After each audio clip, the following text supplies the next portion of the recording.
अव्वल नंबर ब्रह्मा जगदम्बा। ब्रह्मा कभी आत्मिक रूप धारण ही नहीं करता। इस सीजन की अव्यक्त वाणी में 5 दिसंबर के लिए क्या बोला, भूल गए क्या है? बच्चों नहीं, बाप और बच्चे का मिलन पहली बार ओरिजिनल आत्मिक स्टेज के रूप में 5 दिसंबर 1969 को हुआ था। 18 जनवरी बाप दादा जिसे कहा जाता है, वो 18 जनवरी स्मृति दिवस मत कहो। असली स्मृति दिवस कौन सा है?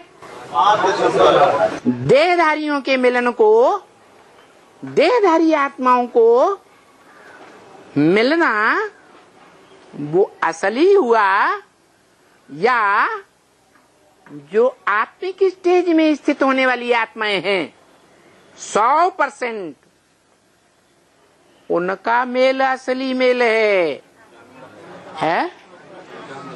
जो आत्मिक स्टेज में मिलते हैं वो मिलन स्मृति दिवस अव्वल नंबर कहा जाएगा।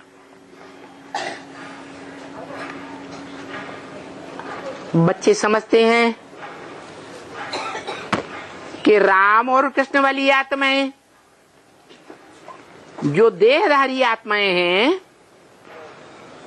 उनका मेल, जिन्हें समझते हैं कि ये बाप दादा हैं एवरलास्टिंग, तो देहधारी बाप दादाएं असली बाप दादाएं कहे जाएं, या आत्मिक स्टेज में टिकने वाली आत्माएं, और उन आत्माओं के बीच में बड़ा भाई और आत्माओं का बाप शिव बाप, शिव बाप, और आत्मिक रूप में पार्ट बजाने वाली आत्माओं में बड़ा भाई कौन? रम्यते योगिनो यस्मिनीति राम। योगी लोग जिससे योगीश्वर में रमण करते हैं, याद में रमण करते हैं, स्मृति में खेलते हैं, सुख की स्मृति में खेलते हैं, शांति की स्मृति में खेलते हैं, सुख के झूले में झूलते हैं, लेकिन आत्मिक स्मृति में वो बाप मनुष्य आत्माओं का बाप, और साथ ही मनुष्य आत्माओं के बीच बड़ा भाई क्या कहा जाता है? दादा कहा जाता है। वो है आत्मा आत्मा भाई भाइयों के बीच दादा, और आत्माओं का बाप बाप हुआ। जिनकी बुद्धि में ये राज बैठता है वो बच्चे हैं मेरे आत्मिक स्टेज में रहने वाले, जो इस बात को जल्दी समझ जाते हैं कि असली बाप दादा कौन सी आत्माएं हैं। कौन सी आत्माएं हैं? राम बाप और शिव बाप। हाँ, मनुष्य सृष्टि में मनुष्य आत्माओं के बीच में मनुष्य आत्माएं जो आपस में भाई भाई हैं, उनके बीच में जो बड़ा भाई है आत्मिक रूप में, और उस बड़े भाई का भी बाप कौन? जिसका कोई बाप नहीं, वो है बाप शिव बाप, और जिस मुकर्रर रथ में प्रवेश करता है वो आत्मा हुई दादा। ये है ओरिजिनल आत्मिक स्टेज के बाप दादा का मिलन। ये मनुष्य सृष्टि में 5000 वर्ष में ये प्रैक्टिकल स्टेज धारण करने वाली आत्मिक स्टेज वाली 2 आत्माएं 5 दिसंबर को पहली बार मिलन मनाती हैं। दादा लेखराज के लिए कहेंगे? क्यों नहीं कहेंगे? क्योंकि उदय भान में ही थे। नहीं, वो तो है स्थिति उनका बना ही नहीं। क्योंकि उन्होंने बाप को पहचाना ही नहीं। बाप को पहचानेंगे कि ये सुप्रीम सोल बाप है, सामान्य रूप से जान लिया। हम बिंदी बिंदी आत्माएं और बिंदी बिंदी आत्माओं का बाप ज्योति बिंदु। लेकिन कौन सा ज्योति बिंदु? उसकी पेक्युलरिटी क्या? कैसे पहचाने कौन सा ज्योति बिंदु सुप्रीम सोल बाप, हेवनली गॉड फादर? साकार रूप में जो हेवन दुनिया बनती है उसका रचयिता बाप, जो अंग्रेजों में गाया हुआ है हेवनली गॉड फादर। किस लिए गाया हुआ है? हेवन का रचयिता है। वो हेवन का रचयिता बाप मनुष्य आत्माओं के बीच में बड़ा भाई है, माना दादा है। और उसका भी बाप शिव बाप, वो ऊंच ते ऊंच बाप है जिसका कोई आत्मा बाप नहीं। तो देखो, शिव बाबा हमको स्वर्ग का वर्षा देते हैं कि शिव बाप देते हैं? क्या फर्क है दोनों में, शिव बाप और शिव बाबा में? मुरली में क्या बताया? मुरली में बताया साकार और निराकार। क्या साकार और क्या निराकार? अरे आत्माओं के बीच में जो सदा निराकार है वो निराकार। क्या? आत्माओं के बीच में ऐसी आत्मा जो इस साकार सृष्टि रूपी रंगमंच पर भी आकर पार्ट बजाती है तो भी सदा निराकारी स्टेज में रहती है या साकारी बन जाती है? सदा निराकारी स्टेज में रहती है। वो निराकार रहने वाली सदा शिव की आत्मा और मनुष्य आत्माओं के बीच में वो देहधारी आत्मा जो निराकारी बनते हुए भी, निराकारी स्टेज धारण करते हुए भी देह रूपी साकार लिंग में रहती है या नहीं रहती है? तो यादगार में जो शिव के सारी दुनिया में सार्वभौम मंदिर बने हुए हैं उनमें लिंग को साकार रूप में हाथ, पांव, नाक, आंख क्यों नहीं दिखाई जाती? क्योंकि मन बुद्धि से स्टेज ऐसी बनाई हुई है जिस स्टेज में इंद्रियों का भान, इंद्रियों की याद, स्मृति ही नहीं है। नष्टो मोहा। काहे से नष्टो मोहा? देह से नष्टो मोहा। याद ही नहीं करना है। मोह लगा रहेगा तो याद आएगा। देह से मोह नहीं तो याद भी नहीं आएगा। अपनी देह से मोह, देह के संबंधियों से मोह, देह के लिए जिन पदार्थों की जरूरत है उन पदार्थों से भी मोह टूट जाए, तब कहेंगे नष्टो मोह। ऐसी नष्ट मोह की नंबरवार स्टेज धारण करने वाले तुम बच्चे हो। नंबरवार क्यों कहा? कि तुम बच्चों में से कोई अव्वल नंबर बनता है नष्टो मोह, कोई मध्यकाल में बनता है वो भी नंबरवार,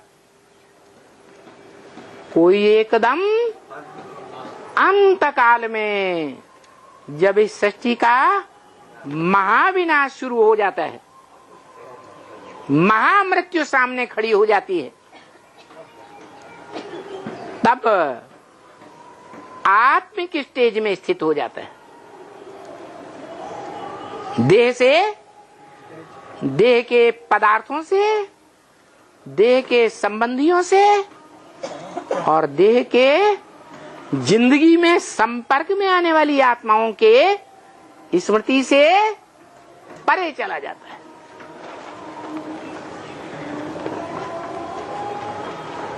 ऐसे स्मृति से परे चले जाने वाली मनुष्य आत्माओं के बीच में जो अव्वल नंबर है, अव्वल नंबर शिव बाप समान निराकारी, निर्विकारी और निरहंकारी स्टेज बनाने वाला है, वो साकार भी है और इस सृष्टि पर निराकार भी है। इसलिए शिव बाबा कहा जाता है। ऐसे नहीं कि स्टेज से निराकारी बन गया तो कोई साकार शरीर उड़ जाता है इस दुनिया में से। उड़ जाता है? नहीं उड़ जाता है। इसी सृष्टि पर वो साकार बड़ा रूप रहता है, जिसके लिए ब्रह्म वाक्य है, मुरली में बोला है। क्या छोटा रूप नहीं याद आता, बिंदु रूप याद नहीं आता, तो क्या करो, बड़े रूप को ही याद करो। सारी दुनिया की मनुष्य आत्माएं बड़े रूप को याद करने में सहज मानेंगी या निराकारी ज्योति बिंदु को याद करने में सहज मानेंगी? क्योंकि सारी दुनिया की मनुष्य आत्माएं इस दुनिया में आती हैं तो साकार शरीर के द्वारा सुख भोगती हैं।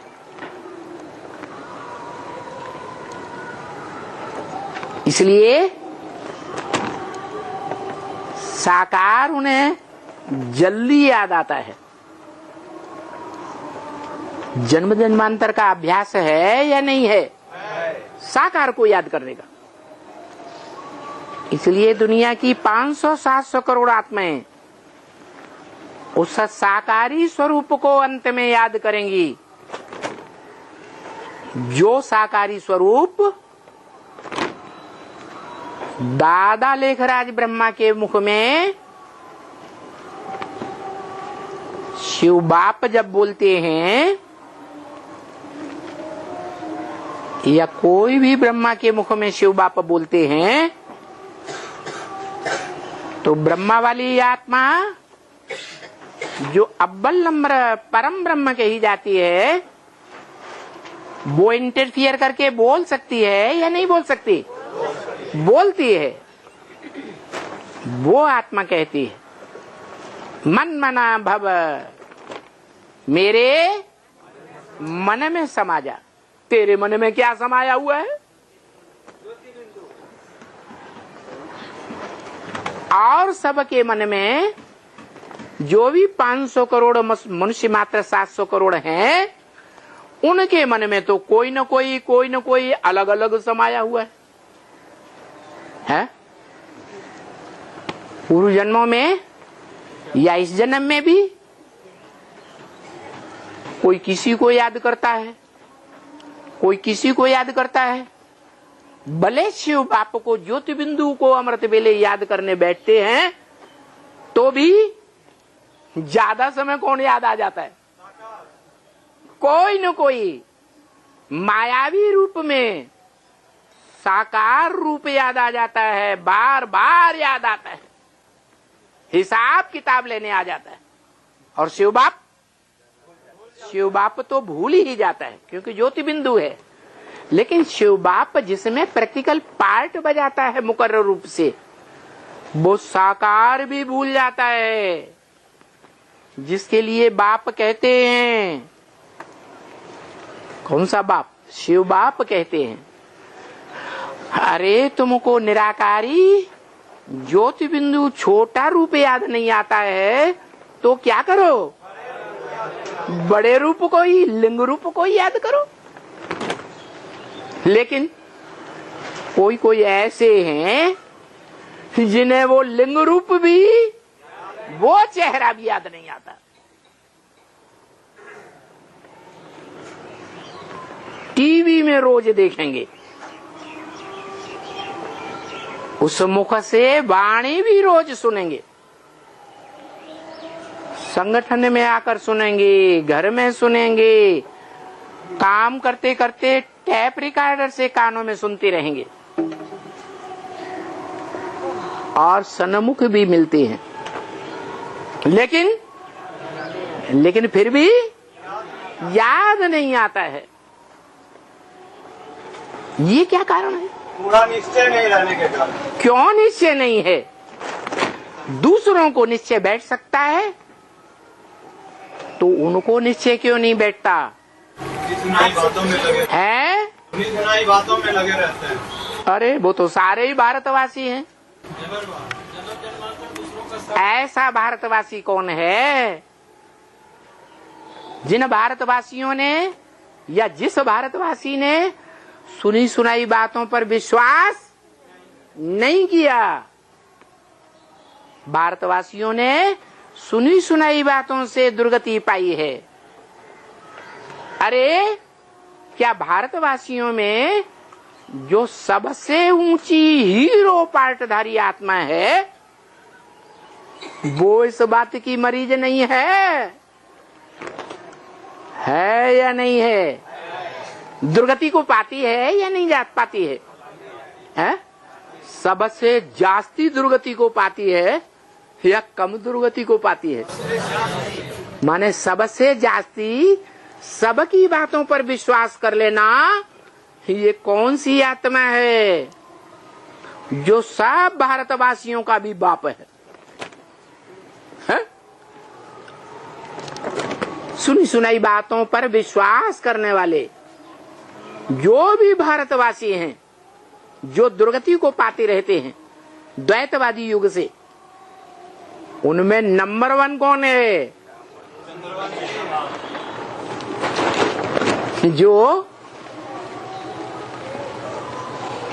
मुकर्रर रथधारी आत्मा है, जिसका मुकर्रर रथ महाविनाश में भी खत्म नहीं होता।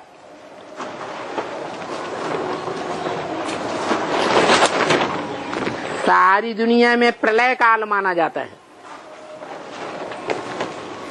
प्र माने प्रकृष्ट रूपेण, लय माने लीन। सारे संसार के जड़ जंगम जो भी हैं प्राणी मात्र, पेड़ पौधे, ये प्राणी हैं या नहीं है? ये भी पौधे प्राणी हैं लेकिन जड़त्वमयी हैं। सब लीन हो जाते हैं। किसमें लीन हो जाते हैं? जो बोलता है मन मना भव, मेरे मन में समा जा। तेरे मन में क्या है?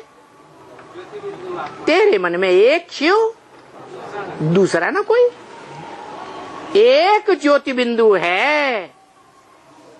निसंकल्प स्टेज कहेंगे या संकल्पों का अंबार कहेंगे ज्योति बिंदु स्टेज को। एक संकल्प ज्योति बिंदु, दुनिया की सभी मनुष्य आत्माएं, सभी प्राणी मात, सभी जड़ जंगम एक ही स्टेज में समा जाएंगे। इस स्टेज में निसंकल्प स्टेज। बाप का चेहरा उन्हें याद रहेगा। बाप के चेहरे में जीवंत चेहरा याद रहेगा या आंखें मुर्दे की तरह बटन दिखाई देंगी? जीवंत चेहरा दिखाई देगा, जो तुम बच्चों से भी बाप कहते हैं। क्या तुम बच्चों को नैनों पर बिठा कर ले जाऊंगा? अरे नया नहीं, इतने छोटे बच्चे, देह अभिमानी, इतनी ही बड़ी देह, देह अहंकार में रहने वाले आंखों पे कैसे बैठेंगे? है? ज्योति बिंदु बनकर बैठेंगे या बड़े देह के रूप में बैठेंगे? ज्योति बिंदु बनकर के बैठेंगे। जो बनेंगे वो बैठेंगे। जिस नंबर में बनेंगे उस नंबर में बैठेंगे। बाप के नैनों में बैठेंगे। जो झाड़ के चित्र में ऊपर बैठा हुआ दिखाया गया है, नंगा रूप दिखाया है या कापड़े पहने हुआ दिखाया गया है? साकार शरीर का वस्त्र नहीं दिखाते हैं, फिर भी साकारी है। इसलिए गीता में कहा है अव्यक्त मूर्तिना। मूर्ति है या नहीं है? अमूर्त नहीं है, अव्यक्त मूर्ति है। मूर्ति माने साकार, अमूर्त माने निराकार। तो मूर्ति तो है, वास्तव में है, लेकिन वो हाथ पांव नाक आंख कान जो मूर्ति में देखने में आते हैं देवताओं के, वो मूर्ति देखने में नहीं आती। कौन सी आंख से? है? तीसरे नेत्र से जो देखने वाले बनते हैं, आत्मिक स्टेज वाले, उनको बुद्ध रूपी तीसरे नेत्र से जब देखते हैं तो समझ जाते हैं कि जैसे क्राइस्ट बुद्ध, गुरु नानक का चेहरा देखने से सबको अनुभूति होती है कि उनकी आत्मा इस दुनिया में नहीं है। वो दृष्टि, वो आंखें कहाँ टंगी हुई हैं? निराकारी स्टेज में, आत्मलोक में, आत्म की स्थिति में टिकी हुई है। वो तो धर्म पिताएं हैं, ग्रेट फादर्स मात्र कहे जाते हैं, लेकिन इस सृष्टि पर ग्रेट ग्रेट ग्रैंड फादर भी कोई कहा जाता है। वो है ग्रैंड फादर जो लिंग के रूप में दिखाया जाता है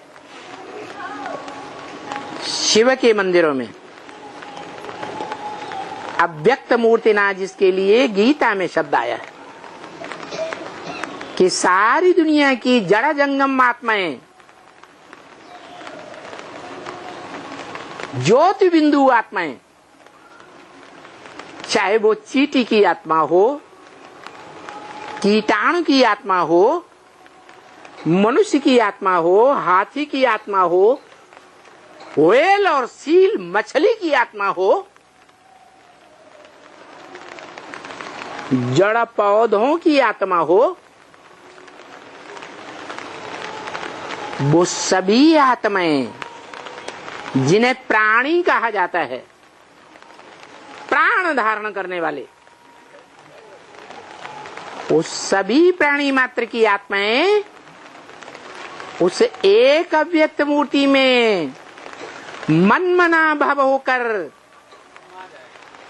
निसंकल्प होकर ज्योति बिंदु रूप में समा जाएंगी। 500-700 करोड़ मनुष्यों के अंदर भी कोई दूसरा संकल्प नहीं चलेगा। चलेगा? नहीं तो आज क्या देखने में आता है, 500-700 करोड़ मनुष्य सबके अंदर अलग अलग प्रकार के संकल्प चलते हैं या एक ही प्रकार का संकल्प है? ऊपर जरूर देख लो, क्योंकि ऊपर बहुत प्यारी चीज रखी हुई है। देख लो, देखो देखो, गर्दन टेढ़ी करके देखो क्या हो रहा है, वो देखना जरूरी है। बड़े अच्छे स्टूडेंट यहाँ बैठे हुए हैं, ईश्वरीय स्टूडेंट कहते हैं अपने को। हमें ईश्वर पढ़ाता है। बुद्धि फट से विचलित हो जाती है, आंखें टेढ़ी हो जाती हैं। क्या बोला? क्या बोल रहे थे? हाँ, दुनिया की 500-700 करोड़ मनुष्य आत्माएं जो वर्तमान समय में देखी जा सकती हैं, पूछा जा सकता है एक एक से कि सबके अंदर अलग अलग संकल्प चलते हैं या एक संकल्प चलता है। वो सारी मनुष्य आत्माएं और उनका मन जो 11वीं इंद्रिय कहा जाता है, वो एकाग्र हो जाएगा। किसमें एकाग्र हो जाएगा? एक अव्यक्त मूर्ति ना, वो ही शिवलिंग जो भारत में पूजा जाता है, विदेशों में भी पूजा जाता है। विदेशों में भी जो खुदाइयां हुई हैं, उन सभी खुदाइयों में वो लिंग मूर्तियों की संख्या सबसे जास्ती मिली। इस समय की यादगार है उसी वर्तमान समय की यादगार है जो महाविनाश, जो अंतिम महामृत्यु अभी सारी दुनिया के सामने खड़ी हुई।